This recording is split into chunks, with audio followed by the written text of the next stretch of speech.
அந்த நாட்களெல்லாம் நீங்கள் பார்த்தீங்கன்னா ஃபோன்லாம் கிடையாது, டிவிலாம் ரொம்ப அபூர்வமாக இருக்கும். டிவிலாம் எல்லா இடங்களும் இருக்காது, யாச்சும் தான் அபூர்வமாக இருக்கும். அப்போ நீங்கள் பார்த்தீங்கன்னா இந்த கல்கண்டு, கல்கி, குமுதம் வீட்டில் அப்படியே போராக அடுக்கி வச்சுருப்பாங்க.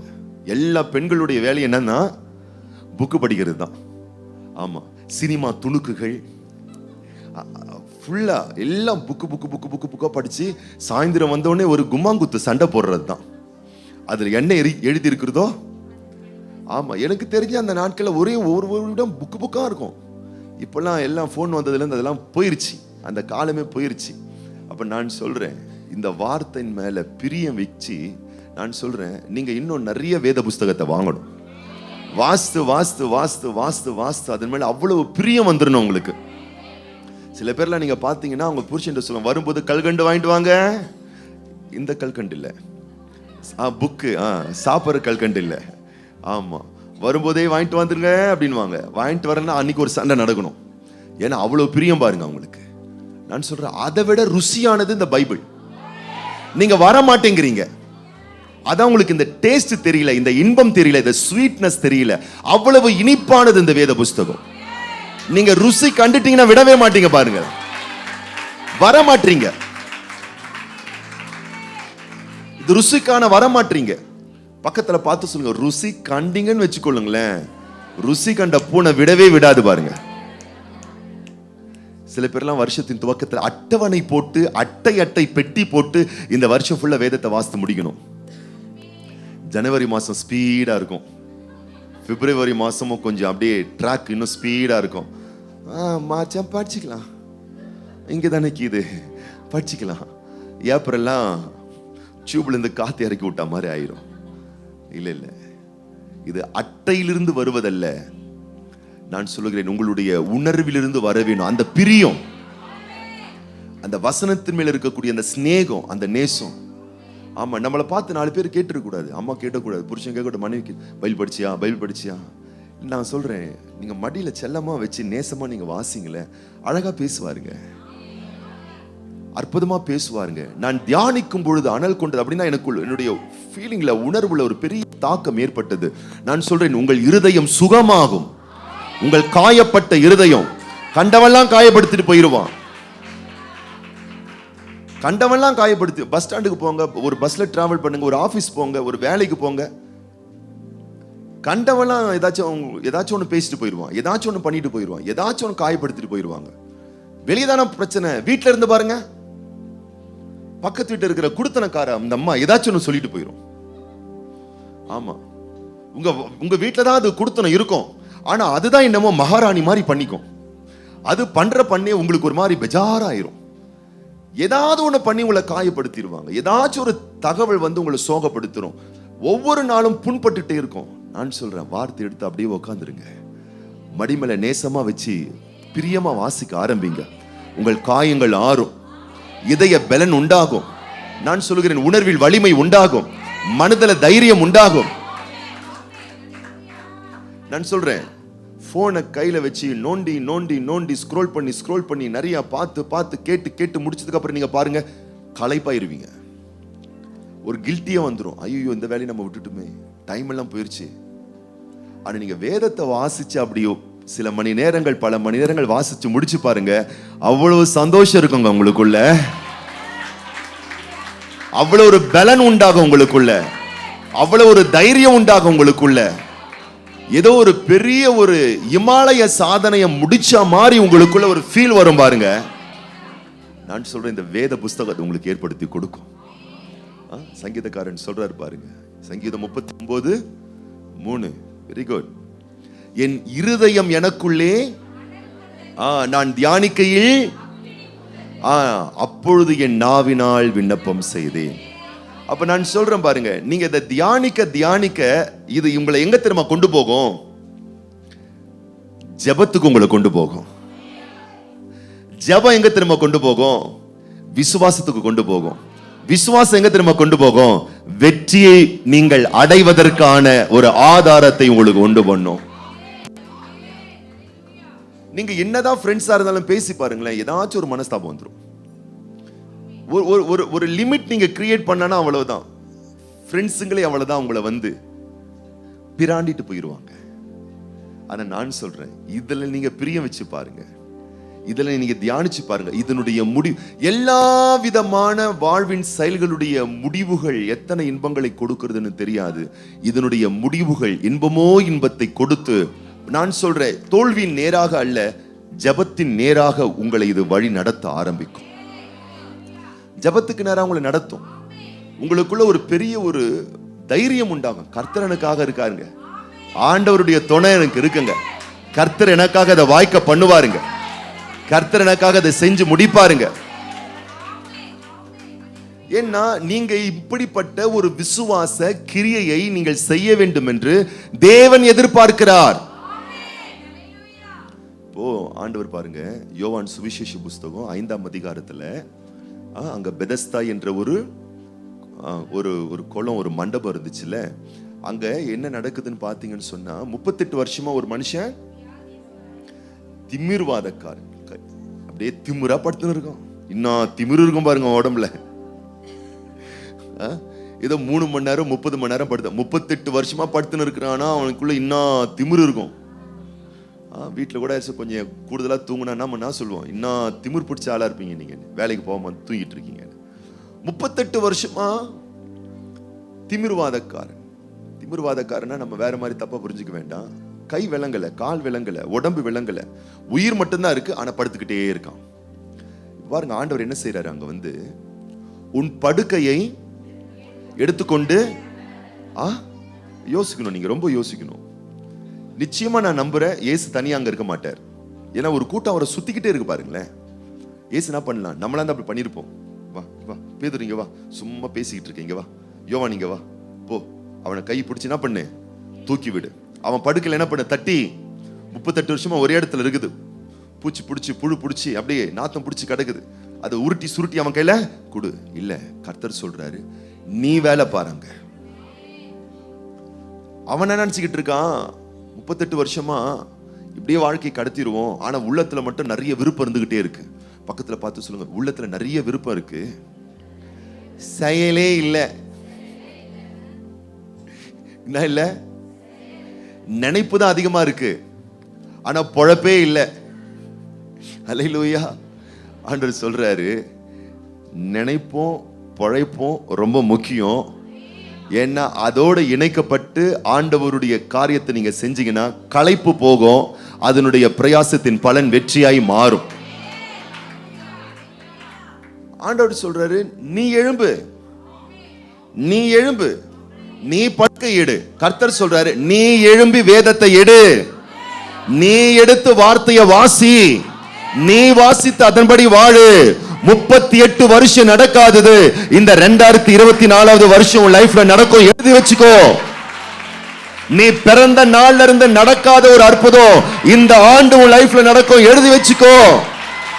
திருமணமாகி இத்தனை ஆண்டு நடக்காதது, உன் வாழ்க்கையில நீ பிரயாசப்பட்டு நடக்காதது, இந்த வார்த்தையின்படி இன்னைக்கு நீ வாழ்வதற்கு உன்னை தத்தம் செய்து பார், நடக்கும், நடக்கும். ஆண்டவர் சொல்றாரு, எழும்பு. சில பேர் என்னன்னு கேட்டீங்க, அப்படியே படுத்துக்கிட்டு. இப்ப ஆப் வந்துருச்சு, போன்ல மொபைல் போன் ஆப் வந்துருச்சு, அதுலயே நாங்க வசனத்தை போட்டுட்டு அப்படியே காதாண்ட வச்சுப்போம், அதுல யாரோ ஒருத்தவங்க வாசிப்பாங்க, அதை நாங்க அப்படியே கேட்டுக்கிட்டே இருப்போம். ஸ்டோரி மாதிரி இருக்குங்க, நானும் கேட்டிருக்கேன். நீங்க எடுங்க, நீங்க எழும்புங்க, நீங்க டைம் கொடுங்க, நீங்க உட்காருங்க, நீங்க பிரிங்க, உங்க கண் கொண்டு நீங்கள் வாசிங்க. நீங்க அதை நீங்க செய்யணும். முடியாத ஒரு காலம் வரும், பக்கத்துல பார்த்து சொல்ல, 100 வயசுக்கு மேல ஒரு காலம் வரும். அப்ப அப்படியே படுத்துக்கிட்டு இருக்கும் போது அப்ப வேணா ஆப் டவுன்லோட் பண்ணி, பைபிள் ஆடியோ ஆப் டவுன்லோட் பண்ணி அந்த ஆப்பை வச்சு கேளுங்க. இப்போ உனக்கு என்ன குறை, பக்கத்துல பார்த்து சும்மா கும்முன்னு ராசாத்தி மாதிரி இருக்கிற, ராஜகுமாரன் மாதிரி இருக்கிற. ஆமா, நல்ல வேத புஸ்தகத்தை எடுத்து செல்லமா நேசித்து அதை உன் மடி மேல வச்சு உன் கண் கொண்டு பார்த்து அதை உள்வாங்கி உணர்ந்து கொண்டு நீ வாசி, காரியம் நடக்கும் பாருங்க.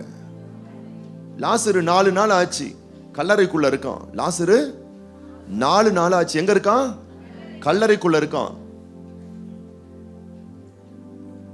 சொல்றாங்க, சகோதரிகள் சொல்றாங்க, 4 நாள் ஆச்சு என்ன ஆயிடும், நாற்றம் எடுக்கும். ஏன்னா 3 நாள் முடிந்த உடனே 4வது நாள் பாடி உருக ஆரம்பிக்கும்.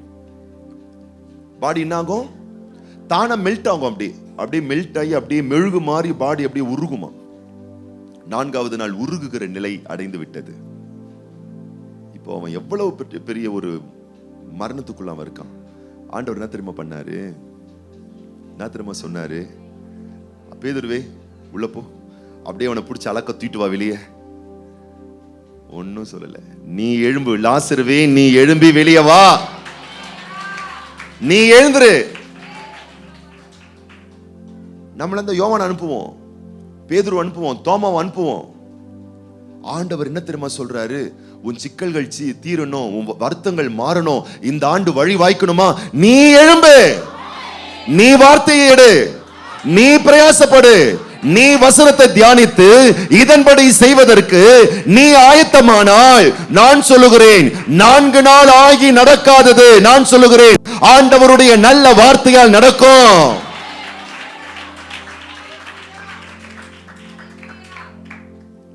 காணா ஒரு கல்யாண வீட்டுல பிரச்சனை வந்துருச்சு. திராட்சை ரசம் இல்ல. ஆண்டவர் என்ன பண்ணாரு தெரியுமா? இல்ல திராட்சை ரசம் வந்துருச்சா, ஓகே ரைட், அவங்களை கூப்பிடுப்பா அப்படின்னு சொல்லல. ஆண்டவர் சொன்ன, நீங்க கொண்டு போய் கொடுங்க, நீங்க கொண்டு போய். உங்களுடைய பிரயாசத்தை தேவன் எதிர்பார்க்கிறார். அதை நீங்க செய்றீங்க பாருங்க. ஒவ்வொரு நாளும் அந்த அல்மரால இருக்கக்கூடிய வேதத்தை நீங்க கையில ஒரு எஃபர்ட் எடுக்கிறீங்க பாருங்க. அதுதான் ரொம்ப முக்கியமான ஒரு விஷயம். அதுதான் ஆண்டவரை ரொம்ப கண்கொண்டு பார்க்கிறார். மோசே மோசேன்னு கூப்பிட்டார் ஆண்டவர். மோசே மோசேன்னு கூப்பிட்டாரு. யாரோ கூப்பிடுறாங்க, யார் அது? யாருமே காணோம். ஆவி கூப்பிட்டுச்சா, பாவி கூப்பிட்டானா, பேய் கூப்பிட்டுச்சா? அவன் அங்கே இருந்தாருன்னா அடுத்த வார்த்தை வந்திருக்காது. அவன் என்ன தெரியுமா பண்ணா? அவன் திரும்பி ஏறிட்டு அவன் கிட்டே போய் பார்ப்பேன் என்று சொல்லி அவன் கிட்ட ஒரு எஃபர்ட் எடுத்து வரான். அதுக்கப்புறம் ஆண்டவர் வேலை பார்க்க ஆரம்பிக்கிறார். சாமுவேலே சாமுவேலே தான் கூப்பிட்டு இருக்காரு. அதுக்கப்புறம் பேசவே மாட்டாரு.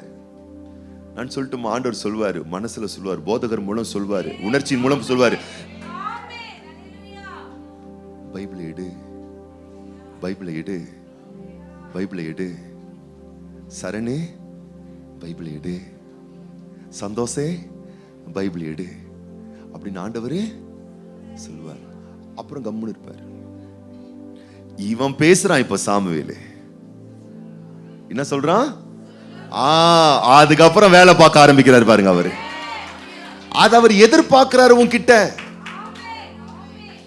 நீ போகணும், வேதத்தை எடுக்கணும், பிரிக்கணும், படிக்கணும், அதன்படி வாழறதுக்கு நீ ஒரு பிரயாசத்தை படணும். கர்த்தர் சொல்றார், பிரயாசப்பட்டு பார், நான் உன் வாழ்க்கையில வழிய வாய்க்க பண்றேனா இல்லையான்னு பாரு, நான் உனக்கு அறிவை தரனா இல்லையான்னு பாரு, புத்திய தரனா இல்லையான்னு பாரு, திறமைய தரனா இல்லையான்னு பாரு. இந்த ஊர்ல 1000 பேர் 1000 வேலையை செய்யட்டும், ஆனா உன்ன மாதிரி சிறப்பாய் செய்வதற்கு எவருமே கிடையாது என்று சொல்லக்கூடிய அளவுக்கு ஆண்டவர் கீர்த்தியிலும் புகழ்ச்சியிலும் உன்னை சிறந்திருக்கும்படிக்கு செய்து பூமியின் ஜனங்களை பார்க்கிலும் உன்னை அதிகமாய் ஆசீர்வதிப்பார் என்று நான் சொல்லுகிறேன். பக்கத்துல பார்த்து சொல்லுங்க, உங்களுக்கு என்னதான் செய்ய தெரியும்? எங்க வீட்டுக்காரர் சொல்றாரு, உனக்கு ஒண்ணுமே வராதுடி, உனக்கு ஒண்ணுமே செய்ய தெரியாதுடி. ஆனா அப்படிப்பட்டவங்களுக்கு கூட நான் சொல்றேன், காரக்குழம்பு வைக்க தெரியும். கற்கா நான் சொல்றேன், உங்களுக்கு காரக்குழம்பு மட்டும்தான் வைக்க தெரியும்னா நான் சொல்றேன், உங்களை மாதிரி இந்த இந்தியா தேசத்துல காரக்குழம்பு வைக்கிறவங்க யாருமே இருக்க மாட்டாங்க.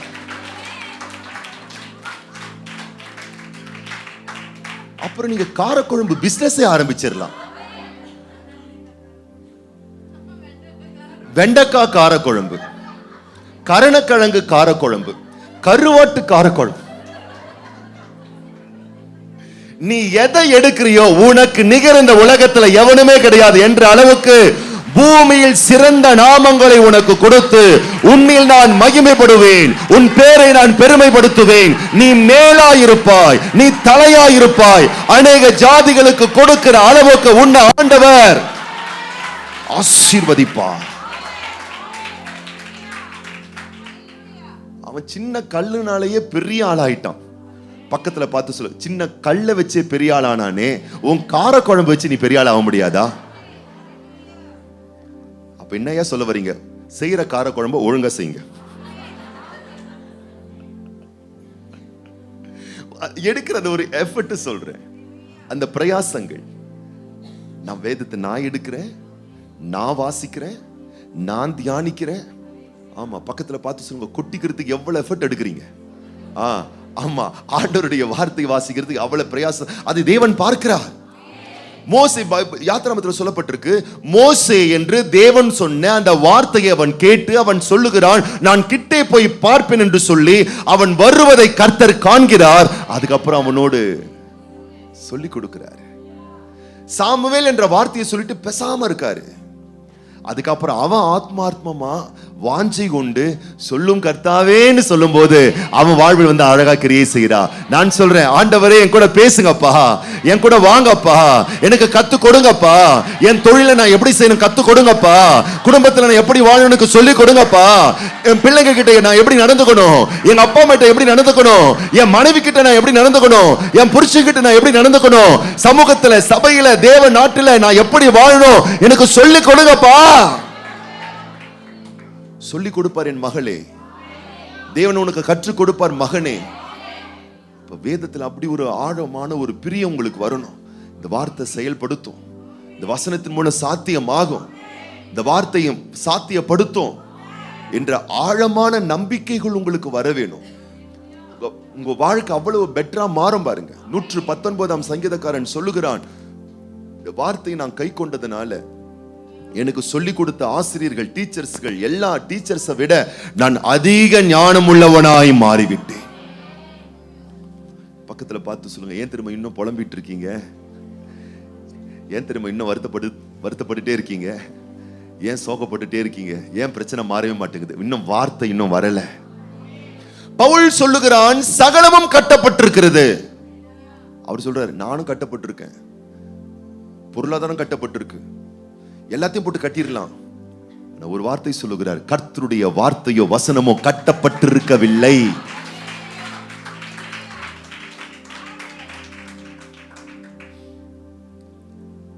இந்த ஒரு ஹால்ல ஒரு 10 பேர் இருக்கீங்க, 10 பேர் கையும் கட்டி போட்டிருக்கு. யார் வந்து ஹெல்ப் பண்ண முடியும்? இல்ல, 10 பேர் கையும் கட்டப்பட்டிருக்கு, ஃபுல்லா சாத்தி இருக்காங்க.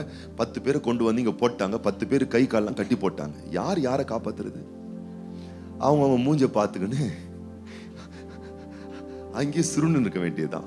ஆனா ஒரே ஒருத்தர் கை மட்டும் கட்டப்படல. என்ன ஆகும் நான் சொல்லட்டுமா? எல்லாருக்கும் விடுதலை சாத்தியம். நீங்க யோசிக்கலாம், இல்லைங்க எனக்கு என்னுடைய சொந்த காசு போயிருச்சு, அது எனக்கு வரணும், வராதபடி ஒரு கட்டு இருக்கு, கட்டப்பட்டிருக்கலாம். உங்கள் ஆரோக்கியம் கட்டப்பட்டிருக்கலாம், உங்களுடைய நலமான வாழ்வு கட்டப்பட்டிருக்கலாம், வர வேண்டிய ஆசீர்வாதம் கட்டப்பட்டிருக்கலாம், நடக்க வேண்டிய நன்மைகள் கட்டப்பட்டிருக்கலாம். ஆனா நான் ஒன்னு சொல்றேன், 1000 விஷயம் உன் லைஃப்ல கட்டப்பட்டிருந்தாலும் ஆண்டவருடைய வசனத்தை யாராலையும் கட்டவே முடியாது. இது கட்டப்படவே இல்லை. இது விடுதலையான வசனம். என்ன நடக்கும் கேட்டீங்கன்னா, கட்டப்படாத இந்த வார்த்தை கட்டப்பட்ட உன் வாழ்வினுடைய எல்லா கட்டின் முடிச்சுகளை கழட்டி விட்டுருவோம், அவிழ்த்து விடும். அப்ப இன்னைக்கு நமக்கு வேண்டியது என்ன? வார்த்தை தான், சத்தியம்தான். நான் இதை அதிகமா நான் நேசிக்கிறேன்.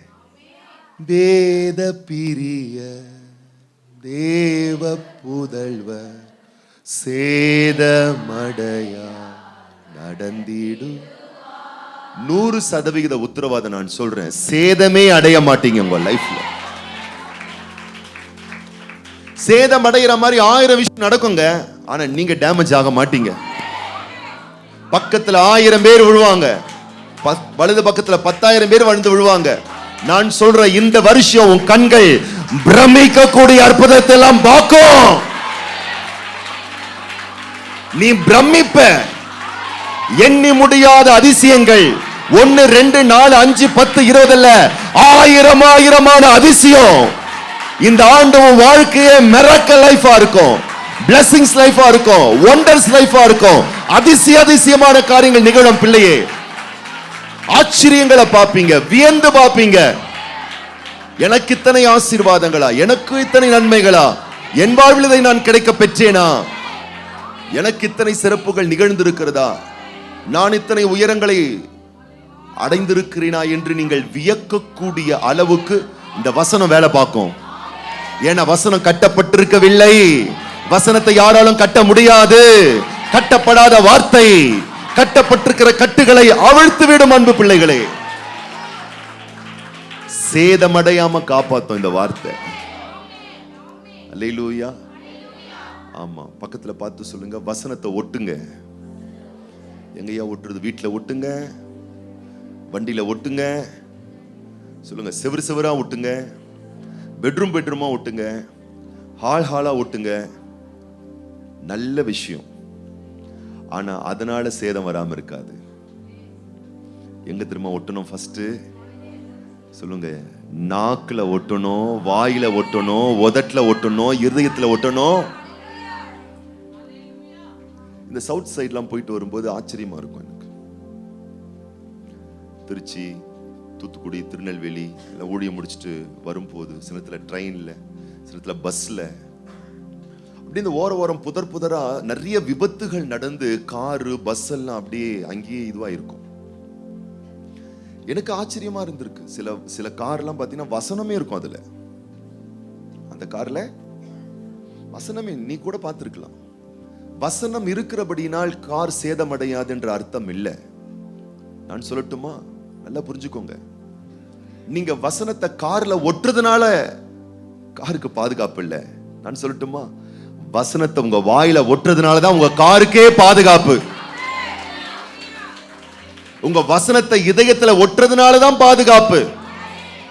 நிறைய பேர் நினைச்சிட்டாங்க செவுத்துல ஒட்டிடலாம். நல்லது, ஒட்டுங்க, ஒட்டணும். செவுத்துல ஒட்டணும், வாசல்ல ஒட்டணும், காமன் வால்ல ஒட்டணும். ஆமா, எங்க அப்பா இன்னைக்கு வரைக்கும் பாத்தீங்கன்னா சாக் பீஸ் எடுத்துட்டு வந்துருவார் தினமும். எங்க வீட்டு செவருல வந்து எழுதின அவர் எழுதுறாரு, இந்த செவரு வந்து அப்படி சாயுது. அவர் எழுதுறாரு, சாயுது. ஆனால் இதுவரைக்கும் சாயாமல் நிற்கிறது.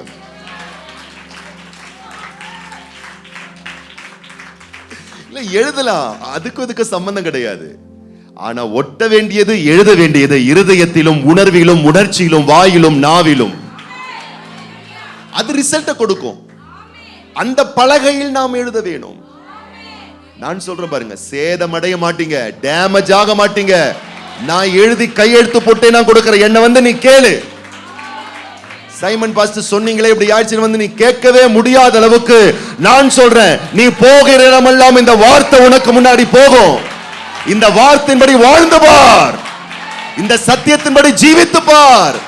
இந்த வார்த்தை உன்னை சுமக்கும், இந்த வார்த்தை உன்னை தாங்கும், இந்த வார்த்தை உன்னை ஆசீர்வதிக்கும், இந்த வார்த்தை உன்னை கனப்படுத்தும். உன்னை சேதமே அடைவதற்கு இந்த உலகத்தில் எந்த சக்திக்கும் அனுமதி கிடையாது. யாரும் உன்னை சேதமே படுத்த முடியாது. ஒரு அருமை தாயார், பிள்ளைகள் 7-8 பிள்ளைகள், 11 பசங்க, 11 பிள்ளைகள். 11 பிறந்து முடிஞ்ச கையோட புருஷன் இறந்துட்டார். உற்பத்தி செஞ்சு அவரு களைப்பாயிட்டார். இந்த அம்மாவும் களைப்பாயிட்டாங்க. 11 பெத்து போட்டாங்க. அவர் 11 பெத்தோன்னு செத்துட்டாரு. இந்த அம்மா 11 கொஞ்சம் குட்டியா வளருது, 2, 3, 4 வயசு ஆகுது. உடல் அவ்வளவு பலவீனம், வியாதி வருத்தம், சிக்கல படுத்துட்டாங்க. இந்த அம்மாவுக்கு ட்ரீட்மெண்ட் பண்றதுக்காகவே இருந்த சொத்து, வீடு, நிலம், நகை, பணம் எல்லாம் செலவு பண்ணாங்க. எல்லாம் செலவு பண்ணதான் மிச்சம். இந்த அம்மாவுக்கு சுகம் கிடைக்கல. மறிக்கிற நேரம் எப்படி இருக்கும் யோசித்து பாருங்க. 11 பசங்க இப்படி வச்சா கிராஃப் ஏறுது, அப்படியே குட்டி குட்டி குட்டி குட்டியா ஏறுது. 11 பசங்க இங்க இருந்து ஏறுது அப்படி.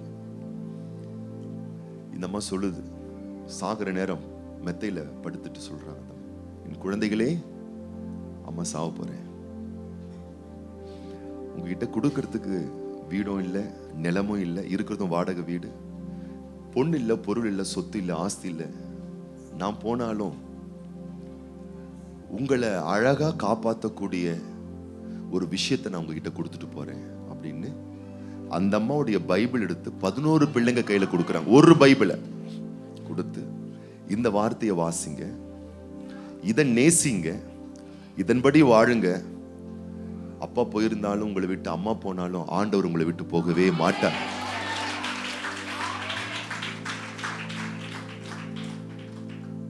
நம்ம போயாச்சு. ஆனா சொல்லட்டுமா, அந்த 11 பிள்ளைகளும் சாதாரண பிள்ளைகளை வளரவில்லை, சாதனை படைக்கிற பிள்ளைங்களா வளர்ந்துச்சு. அது ஒரு பிள்ளை பெயர் தான் சீகன் பால்கு.